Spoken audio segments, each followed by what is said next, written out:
Se che a Edol per il TG Pota ha presentato una manifestazione dei minerai che mi ha organizzato, ha messo il presidente del gruppo mineralogico Camuno, Ramus Mario, mi ha organizzato una manifestazione che per far vedere qualche gas sottoterra in Val Camonica e tutto nel resto d'Italia. Questa è la Vesuviana di Braone, i cristalli che si chiama Vesuviana e il bianco è la calcite. Si trova sul dos degli areti a Brau. E è una roba per cui la Val Camonica è famosa nel settore dei minerai in tutta Italia. Gli altri minerai in Val Camonica che ha trovato tante ilbaiti, tormaline, roba che di tutta l'Italia ci invidia e che qua a questa manifestazione potete venire a curiosare e ardare e scoprire qualche gas sottoterra nei nostri paesi. Che tanti espositori che vengono anche da tutta Italia, quindi ognuno l'ha portato i minerali delle sue bande e che potete fare un'idea di quel che è in Italia per l'ambiente che è. Il mio gruppo è un gruppo di appassionati dei minerali e ricercatori dei minerali. Siamo un gruppo di una trentina, 40 persone dipende un po' dall'anno e andiamo a cercare in Val Camonica e in altre bande. E tutti insieme si incontrano una volta al mese a discutere di qualche matruata, a confrontare i talk e insieme a fare il punto della situazione un po' di qualche saltafuoco dalle nostre bande.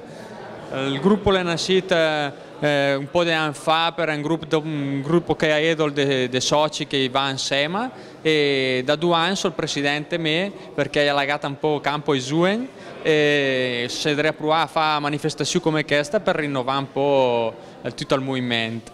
Comunque adesso andiamo a fare un giro che andiamo a dire che il gay, almeno anche oltre da qua, che se mi inizi, che l'occasione di dire.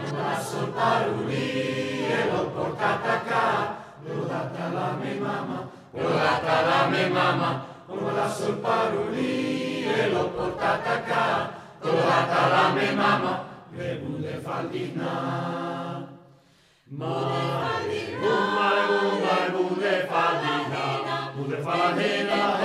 Ecco, adesso che i miei cristalli vedo alla Svizzera, perché ho lavorato lì circa 42 anni.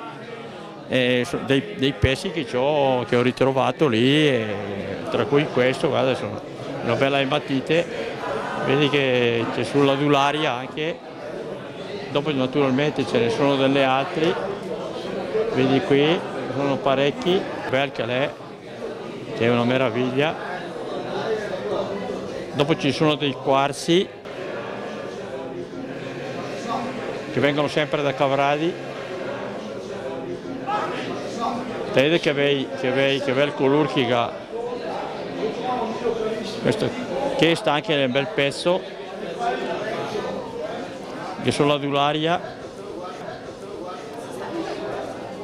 quarzo fumé, hanno anche un valore economico naturalmente, vedi che pezzi, questo è bellissimo, quarzo fumé. Il suo valore sarà solo 200 euro, più o meno. Quarzo Morion, perché è pregiato, viene anche dalla Svizzera. Canton Urri. Galastock si chiama la zona dove l'ho raccolto. Questi sono pezzi del Brasile. Questi sono qui della Val Camonica, questi qui sono pezzi vari e differenti che vengono dal Brasile. Questi vengono qui da Edolo.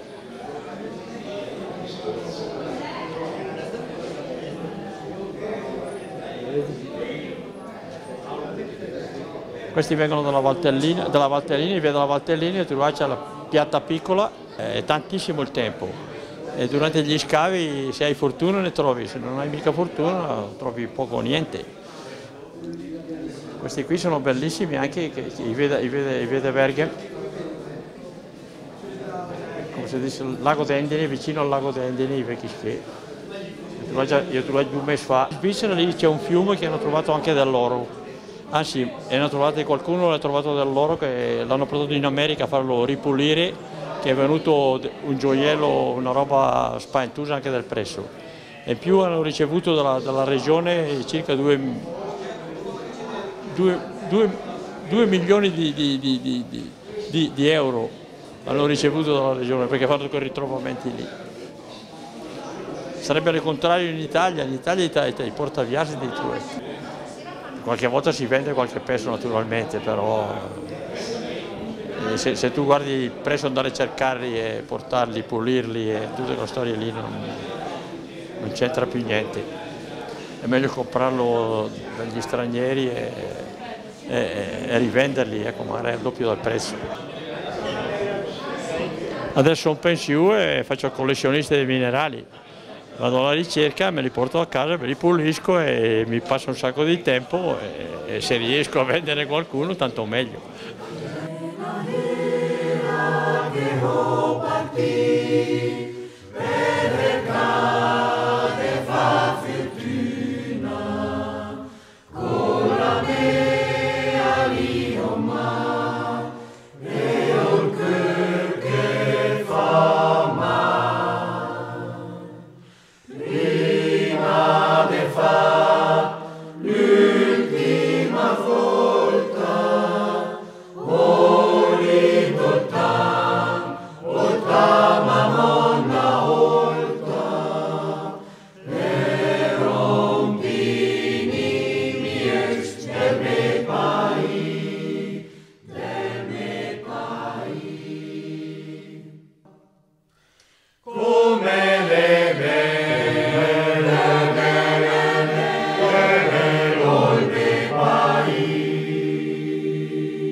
Spero che il giro per la fiera avesse spiaciuto. Per TG Pota da Edolo passo chiudo.